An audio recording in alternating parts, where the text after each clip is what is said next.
everyone, welcome to World Insight, coming to you live from Beijing on CCTV News. I'm your host, Tian Wei. On today's program, former Israeli President Shimon Peres has passed away in Tel Aviv at the age of 93. Will his legacy of peace and reconciliation be ignored? U.S. protests against police violence in North Carolina have entered their second week, but is police brutality against African Americans just the tip of the iceberg? And South Korea's economy is struggling. Does the country's system of family-controlled conglomerates need to be reformed? And we begin our show today with former Israeli President Shimon Peres. The country's eldest statesman has passed away in Tel Aviv at the age of 93. He was hospitalized following a stroke 2 weeks ago. Shimon Peres' career spanned nearly 7 decades. Let's take a look. Hours before suffering a stroke, a video of former Israeli President Shimon Peres was posted on Facebook, encouraging Israelis to buy locally made products. He appeared tired, but alert and coherent. Peres was rushed to a hospital, put in a medically induced coma, and placed on a ventilator. His office says he received a pacemaker in early September. I know that my father did not care about anything as much as he cares about people, as much as he cares about Israel, the Jewish people and the people in Israel. In a career spanning nearly 7 decades, Peres served in a dozen cabinets and twice as Labour Party Prime Minister. He often traveled abroad, most recently showing solidarity with European victims of terror. From 2007 to 2014, he served as the 9th president of Israel, meeting with other heads of state, like U.S. President Barack Obama on the conflict in Iraq and Chinese President Xi Jinping in 2014, as China urged Israel to renew peace talks with the Palestinians. Thank you so much for your words. Peres was perhaps best known for his role as foreign minister in reaching an interim peace deal in 1993, along with Palestinian leader Yasser Arafat. He would later win a Nobel Peace Prize along with Israel's Prime Minister Yitzhak Rabin, even though the peace did not last. When Rabin was assassinated for his support of that deal in 1995, Peres replaced him as prime minister. But he ultimately lost power to the more conservative Benjamin Netanyahu. As efforts to revive the Palestinian peace talks continued, Peres was not afraid to criticize his successor. As a former president, Peres cultivated an image as Israel's elder statesman, hosting public events at his Peace Center. Even after leaving public office, he still worked to bring together Arabs and Jews. Roe Ruttenberg, CCTV. And for more on Shimon Peres' legacy, we're joining in our Beijing studio Mr. Li Guofu, who is director of the Center for Middle East Studies at China Institute of International Studies. Welcome, sir. Also joining us from Hong Kong, we have Mr. Philippe Metoudi. He's the CEO of Dutam Capital Limited. He's originally coming from Israel. Welcome as well. Certainly, the world mourns Mr. Shimon Peres, but what do you make of his legacy, Mr. Li? I think, during Shimon Peres, almost 6 decades of public life. And actually, Shimon Peres did 2 things for the Israeli as well as for the region. One is try to make Israel strong, more secure. This Shimon Peres has accomplished. The other is he was trying very hard to bring a peace to Israel and also bring peace between Israel and the Palestinians. But these things, he has not accomplished. I see. Mr. Metoudi, there have been mixed reviews coming from your country, Israel, and also from the Palestinian side. Many in Israel describe President Peres as a lucid dreamer now. And also those from the Palestinian side have been calling him even killer from their perspective. What do you make of these mixed reviews? Well, I think that the best comment we've heard today from many statesmen was the comment from the Prime Minister Modi from India, when he said we have lost a true world leader. And I guess the whole people of Israel, as long as the Jewish people all over the world, but also the citizens pretty much everywhere, are mourning his loss. It's very difficult to find someone who had such a wide experience. He was 18 times ministers, going from immigration, deputy prime minister, foreign affairs. So he will be greatly missed for what he has achieved. He is one of the very last pillar of the last generation of statesmen coming for the establishment of the country of Israel, Mr. Lee. But the thing is, what is going to be the current generation compared to his generation? We understand there has been a lot of struggle going on between him and as the president when he was, and then the Prime Minister Netanyahu. I think, the Israeli, from the older generation, especially for Shimon Peres, the most important thing is to have a home for the Jewish people. And because of the very hostile, surroundings, the existence of the state of Israel would be the priority for these generations. But for the generation from the Netanyahu is different, because now Israel is strong and is secure, and how to make a peace with Palestinians as well as the rest of the Arab countries.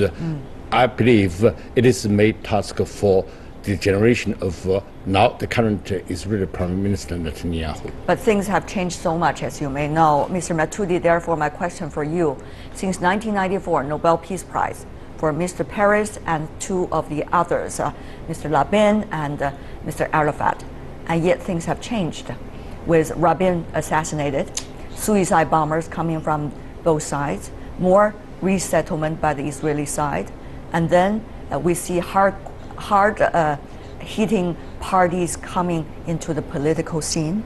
We've seen Camp David failed. We've seen also eventually there have been the second intifada, as they say, and the change of political leadership in your country. The way I'm saying it, I'm trying to set the stage for you, Mr. Matudi. That is, what is it now? Is the peace ever farther from us?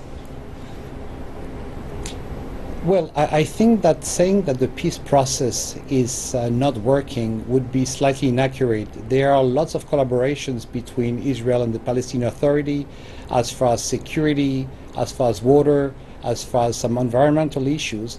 And I can assure you that the huge majority of the people in Israel just want one thing: they want peace. As you know, Israel is a true democratic state.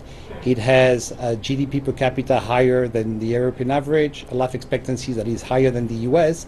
And I think that once Israel will have the confidence they can find the right partner to really sit down and establish a long-standing peace, I think it can happen very quickly. Unfortunately, it has not been the case over the last few years. But again, I'm like many other people, I'm quite optimistic that something will eventually happen. I see. Mr. Lee, final question for you. So many things have changed. We understand that very well. A whole generation has changed. 2011, after the Arab Spring, the whole situation in the Middle East have changed. How farther is the hope of peace with us? I think at this moment, as the Israeli Prime Minister Netanyahu said during his New York General Assembly, that because of the changes, as he mentioned, after the Arab Spring, there is a new situation for the Israelis, because a lot more Arab countries wants to align with the Israelis to dealing the threat.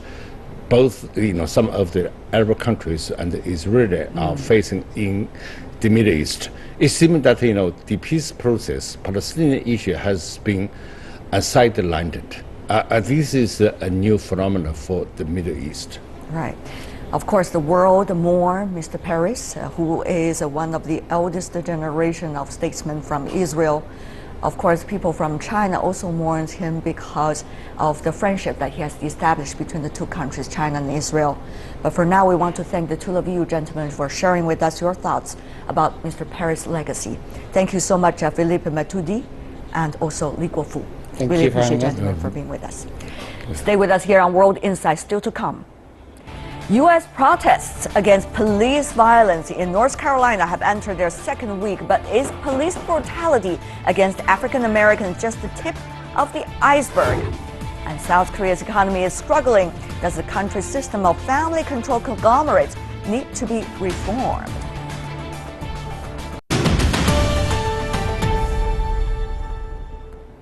You're watching World Insight coming to you live from Beijing. We now turn to the U.S. city of Charlotte, North Carolina, where protests against police brutality have entered their second week. Police shot dead a 43-year-old black man named Keith Scott last Tuesday. Authorities say Scott was armed with a handgun and refused officers' orders to drop the weapon, but his family and a witness say it's a lie. On Saturday, police released the video footage of the confrontation, but the footage does not clearly show whether the man had a gun in his hand. Police shootings of black citizens have escalated tensions between African Americans and law enforcement across the United States. And for more discussion about that, we are having Mr. Rick Dunham in our Beijing studio, co-director of the Global Business Journalism Program at Tsinghua University in Beijing, originally Washington correspondent for Houston Chronicle. Welcome, sir. In New York, United States, Thomas Ruskin, president of the CMP Protective and Investigative Group and former detective investigator with New York City Police Department. Meanwhile, also in the U.S., Washington, D.C., we are joined by Mr. Brandon Andrews, former U.S. Senate staff and director of Impact. Gentlemen, welcome to the three of you. The latest news suggests, thank you for being with us, sir. Not only the case in North Carolina, there's another case on Tuesday, once again involving African-American men and police in El Cajon in California. A man was killed. The name is not being mentioned by the police at the moment.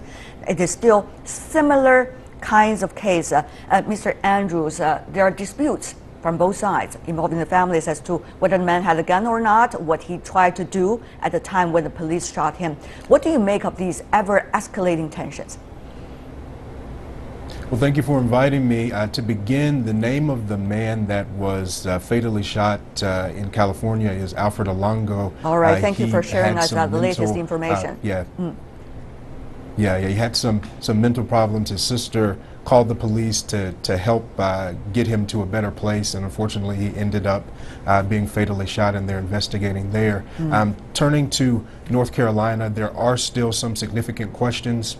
I think one of the biggest questions is why hasn't more police footage been released? There were police vehicles, of course, on the scene with cameras, dashboard cameras. And then the other question is, given the fact that earlier this year, the city of Charlotte, North Carolina, took the step in the right direction to require body cams to be fit on police, why weren't more body cams actually activated at the time of the incident, given the fact that it is the law there in Charlotte, North Carolina? So still some significant questions that have to be brought out, but the reality is that across the country, these shootings continue to happen. White Americans make up 62% of the population, but only make up 49% of the folks that are killed by police officers.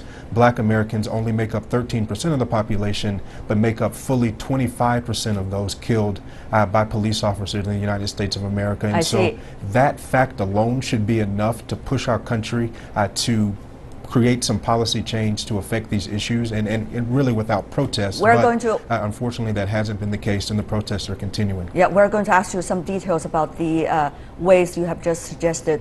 Mr. Dunham here in Beijing, you're a journalist. One of the things people talk about is the new technology, the smartphone in hand. Everybody become one that can be a witness and take down what really happened. But is that really the solution, or has already become part of the conflict between police and those of the victims or of the victims' families, as how much can be released, what time will they be released, will the smartphone be confiscated, or will they be handed over voluntarily by the people who had it? The answer is both. Smartphone technology is very important in two ways. Number one, it's a witness to history. You can see it is a perspective. It doesn't tell you the full truth, because it's like having 5 witnesses to an act, that there are different angles, different perspectives, but it is evidence, important evidence.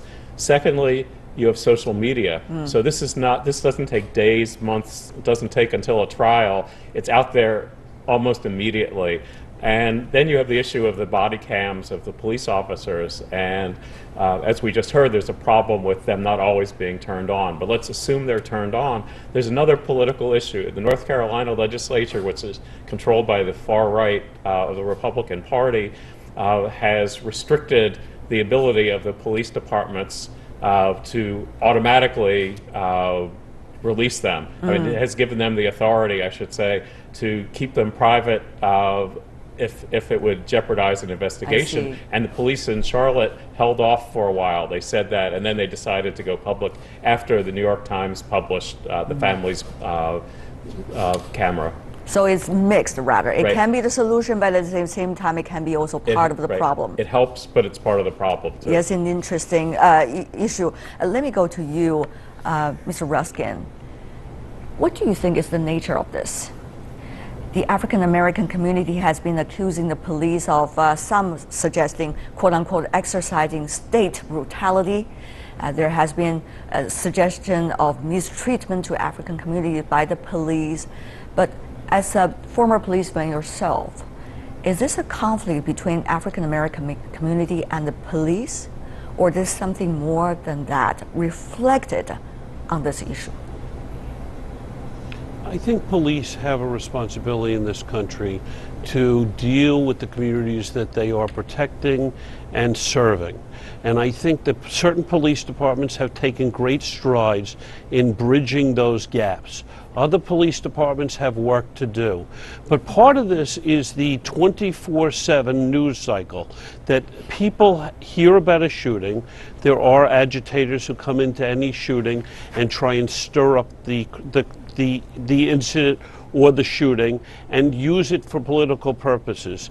But a lot of the time, police departments have to put the evidence and the information together before that they can release it. As someone who has responded to more gun runs and more people with guns, to shootings, been involved in shootings and seen the aftermath of a shooting, it's not that easy to put together the puzzles of what happened. And it's very important that prosecutors and police be able to get the evidence, so if something wrong was done, those people can be brought to justice. But if it was a proper shooting and proper police procedure was followed, then the police have to have the ability to put the evidence together to present to a grand jury. Okay, whether proper or not, of course, that is the most important issue here. Right. But how to judge and how to deal with violence between the African American community and the police now. That is one of the biggest issues. Mr. Dunham, therefore, let me go to you. Remember 2014 in Baltimore? There was a similar case. And eventually the state prosecutor at the time decided to persecute 6 police officers. But of course, the things turned very chaotic because eventually it was she who suffered the most, rather than politically, if I could use the word, rather than really persuading everyone involved in that case that truth had been sought and justice has been done. So, under the current circumstances, what is the solution if it is not the law, if it is not the state prosecutors exercising the power? I think you have 2 sets of issues. One is the justice system. Maybe more than that. Oh even. yeah, no, but breaking down what you said. The justice system, everyone's right. I mean, you want to have justice, you want to prosecute if you believe the shootings were unlawful, but it's up to the U.S. justice system, the grand juries and the juries, to decide whether someone's guilty. But you have the big issue that we were just hearing about of 24/7 news, and you have the issue of prosecutors wanting to protect the rights of the potential accused, but you also have riots going on. You have people who are responding to videos on the internet. Every case could be different from one another. But that is only making issues more complicated, isn't it? Because one case study is not necessarily going to be the one that's going to help the next case. So that is the problem. However, there are some consisting numbers we can study. Maybe it can help us to find out some of the root causes. Some analysis have been brought out to us through the media. African American community in the United States face higher poverty rates and higher incarceration rates because they live in a society that still discriminates against them, some say. According to a report by Sentencing Project, around 23% of African American males in the United States between 20 and 29 years old have either been to jail, being on probation or being on parole. According to a report from Johns Hopkins University, 70% of Black American men under the age of 35 who have dropped out of high school have been criminally prosecuted. Mr. Andrews, you are from the African American community, so I guess for the fairest analysis, probably from you, what do you make of these numbers? Whose problems is it really when we see these numbers? Well, I definitely agree with Mr. Ruskin that there is a range of responses from police departments across the country. We certainly should give credit where credit is due to police departments that have done the right thing. We often see issues of race, racial bias, implicit bias play out around the intersection of race and socioeconomic status. We saw in Louisiana, Alton Sterling being killed following selling CDs. We saw just recently in Tulsa, Oklahoma, Terrence Crutcher being killed after his car broke down on the way home from class at community college. And in New York, Eric Garner was killed after selling loose cigarettes. And so these men and women across the country are trying to access the economy by the means most available to them. And we in the U.S., policy-wise, have to find more and better ways to give everyone in the country full access to the U.S. economy. Now, there's a silver lining there.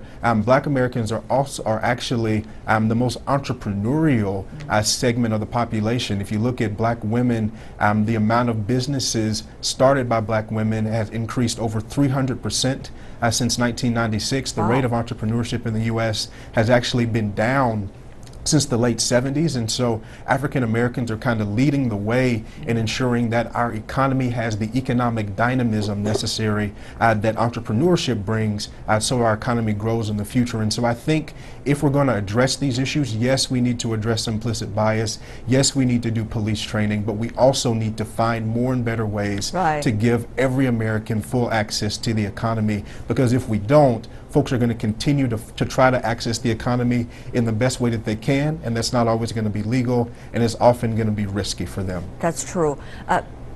Mr. Dunham, some have already been making the comparison that about the racial profiling issue, suggesting that even the President of the United States, Barack Obama, as a member of the African American community, also from your country, also faces so-called racial profiling. His birther issue has become even one in the presidential campaign this time. So under the current circumstances, what Mr. Andrews have analyzed for us has been very crucial, but at the same time, how to change the overall picture. And it is a problem. I think it's not just poverty, it is persistent racism. Senator Tim Scott of South Carolina gave a very moving speech talking about the number of times he had been stopped while driving because he is a black man. He's a United States Senator representing the state, and local police departments are stopping him. So I think it's an issue that is deeply important, and we have to talk. I mean, I think one of the good things about the last few years with the protests and with the attention on the issue is it's flushed out a lot of the racism. I mean, we have a lot more on the surface. The racists are not in their caves anymore, and I think it is good to have this discussion. It's not good to have riots. It's not good to have agitators coming in. It's not good to have the police shootings, but it's good to have a public discussion. Yes, indeed. Ms. Ruskin, therefore, the police job is still going to be challenging. Of course, there are things that police can do better, but at the same time, the police are also facing complex realities every day. So let me ask you, there has been comparison between the street violence by African American communities with the police, conflicts with the police compared to 1960s. The numbers are very similar, the kind of motives are also similar. What do you make of it as a very experienced police officer, and how do you think the police under the current circumstances should do their best, how they could do their best? Mr. Ruskin. Well, I agree. I agree with both of what the other gentlemen have said. But, you know, relative to policing, you look at the 1960s, you go to the 80s, and now you go to the 2016. Policing has come a long, long way. We have body cams on the cops, not only to preserve evidence and to show possibly what happened. But that's not all. We've gone into, police departments have gone into communities. They have community policing. They have reverends. They have priests. They have religious leaders who are assisting the police in what they're trying to do. They have outreach programs. Police have cadet programs. And police are really trying to reach out to people, as we talked about before.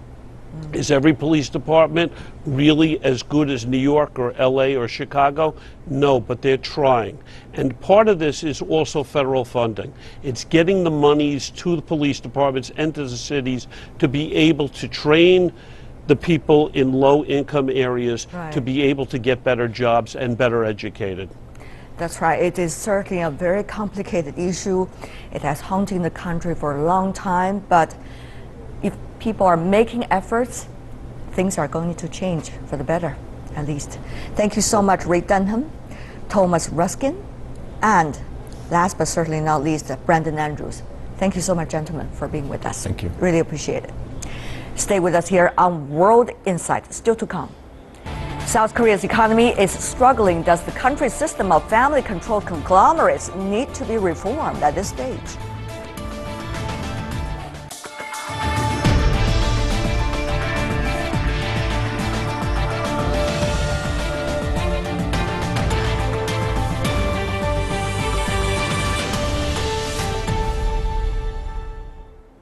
You're watching World Insight, coming to you live from Beijing on CCTV News.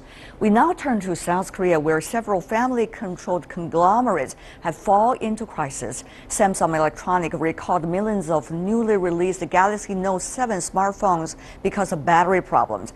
Hanjin Shipping is on the edge of bankruptcy, and Lot Group's chairman is fighting corruption charges. My panelists will discuss how South Korea's largest companies can overcome their problems. But first, take a look at this background story. One of Asia's rising tigers is stumbling. South Korea's economy is faltering, and three of South Korea's family-owned conglomerates, or chaebols, are busy doing crisis management. Tech giant Samsung Electric has been forced to recall 2.5 million Galaxy Note 7 smartphones from 10 markets because of battery problems. Some analysts say the recall could cost Samsung about $5 billion in revenue this year alone. The recall could also hurt the company's brand and reputation. Hesitation towards the Samsung brand will create a lost opportunity of about 3 to 4 million units for Samsung in the September to December timeframe. The world's seventh largest ocean transport company, Hanjin Shipping, has filed for bankruptcy. Seoul plans to spend $90 million to help resolve disruptions to cargo transport caused by the company's financial troubles. This is really, sending very strong signal to other Korean companies. You should not enjoy your moral hazard any longer. You have to change your top management. You have to tough, and you have to earn your own profit. Prosecutors are seeking a warrant to arrest the chairman of South Korea's Lotte Group conglomerate on corruption charges. The move is the latest twist in a continuing probe into the country's fifth largest company. Recent figures show South Korean exports to the US and EU have declined by 5.2%. Chaebols have helped lift South Korea from the ashes of war and build its modern-day economy. Today, they make up about 80% of the country's GDP. But critics say their rigid structures lack flexibility and hurt innovation. Some worry heavy reliance on chaebols will hurt South Korea's economy in the future. For more discussion about the South Korea's economy, we are joined here in Beijing, Zhang Jianping, Director of the Department of International Economic Cooperation with the Institute for International Economic Research and DRC. In Washington, D.C., we have Ms. Bobina Huang, visiting professor at Georgetown University, also serve as senior special advisor to the U.S. State Department. Welcome. In Oxford, we are having Professor Oh In-yu, who is a professor of Korea University. Welcome as well. So, Professor Oh, let me go to you first. What do you make of the Galaxy 7 phone recall? It seems to have quite a negative impact on South Korean brand. Well, temporarily, it looks like a major hiccup to the image of South Korea, one of the biggest South Korean chaebol companies, especially electronic companies. but we don't have any evidence here clearly saying that that will cause a domino effect in the economy as a whole. So maybe this could be a short-term problem to the economy, but if it goes with some other accidentally linked up events, then it could lead something big. Mr. Zhang, of course, South Korean Galaxy Note phones have been used widely here in China. Yeah. So are Apple and some of the other brands. The thing is, what is the interest of Chinese consumers? Are they interested in these kind of phones? Are they also interested in their home brands? Will there be more competition in the market? What does that mean for South Korea, for example, from your perspective? Actually, in recent years, Samsung can enjoy a big market share in China's smartphone market. Especially, I noticed that there are some of sincere customers groups in China on Samsung smartphone. Especially 2 to 3 years ago, actually Samsung was very popular. Just in recent 2 years, Huawei and Xiaomi becomes more popular and have a bigger market share. So this time, I'm afraid that Samsung, battery problems will make Samsung lose a part of market share in China. And then China's brand will maybe, I saw as iPhone brand will expand their market share. So I deeply worry about Samsung this time actually getting into a big trouble. How to deal with this headache problem? Of course, crisis management is one of the issues that the multinationals have to deal with all the time. But of course, we hope that brand will still do well in different kinds of market if they can fix the problem. Professor Huang, let me ask you, what do you make of the state, not only of Samsung, which is one of the flagship companies from South Korea, but the overall export trend of the South Korean economy? Yes, well, I think it's very crucial to differentiate and separate the specific issue of the Galaxy phones, which is a product issue, and frankly, there are numerous companies around the world that experience these issues. For example, Volkswagen in Germany, or Takata, the airbag company. So that is a very separate issue, I think, from the broader and more significant issue and fundamental structural problem of the South Korean economy, which is that the chaebol continue to dominate the economy. The Korean government knows that this has been a problem. Everybody in Korea believes that this is a problem, but it's very difficult to dismantle. And in fact, since the 1997 financial crisis, the government, through the various administrations, have been steadily trying to work on this issue. Right. Now, in terms of falling exports, the issue is that this is actually a global trend. The World Bank just released its forecast for 2016, downgrading global trade growth down to 1.8% this year. And this is a significant problem for every economy, including China, which is a giant global trading member. Well, of course, we're not talking about the Chinese economy. We're more focusing on South Korea this time. We'll be talk about China's in other occasions. Professor Oh, what do you make of the issue of family conglomerates? Are they really the root of the problem, or they're actually, at the same time, the pillar of the economy? Well, you have two faces here, a Janus-faced conglomerate, giant company that used to be the fuel of the economy for the entire development period from the 1960s to the 1990s. But the governance structure within the chaebol hasn't changed over the years, despite the fact that the global economy has changed substantially, including the Chinese economy. So the government effort itself to change the governance structure of the chaebol is not enough, I think, and there should be some kind of automatic or natural or innate change from within the chaebol itself, such as dividing up the chaebol because of generational or intergenerational inheritances. So that will somehow ease the problem of conglomerization of the entire economy.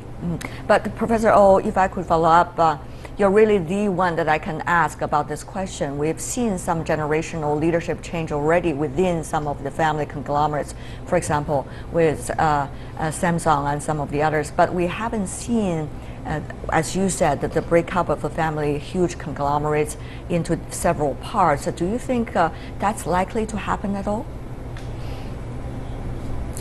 It has changed a lot within major corporations, given the fact that sons and daughters took up the portions of the family business. On top of that, there has been a lot of professional management going into the chaebol decision-making structure these days. So it's not really true that you're saying that this hasn't changed anything because of the intergenerational inheritances. There are changes, but what's remains to be the main problem is the governance structure is the same within chaebol. So we need to change the governance structure itself, and it will take time. Yes, indeed, a very complicated question. South Korea, as we mentioned earlier, is a very much export-driven economy. And recent data show its economy is slowing down. South Korea export dropped 13.3% in first 4 months of 2016 compared to the year prior. China is South Korea's biggest trading partner and buys a quarter of its overseas shipments. But South Korea's exports to China dropped about 15.8 or around 16% in the first 4 months also of this year. Mr. Zhang, are the two economies still complementary to one another? As China's economy also try to restructuring itself, going up the ladder in terms of its manufacturing capabilities? Generally speaking, I think that between China and South Korea, our economic complementary relationship is still existing, especially in South Korea, because South Korea already becomes, actually new industrialized economy.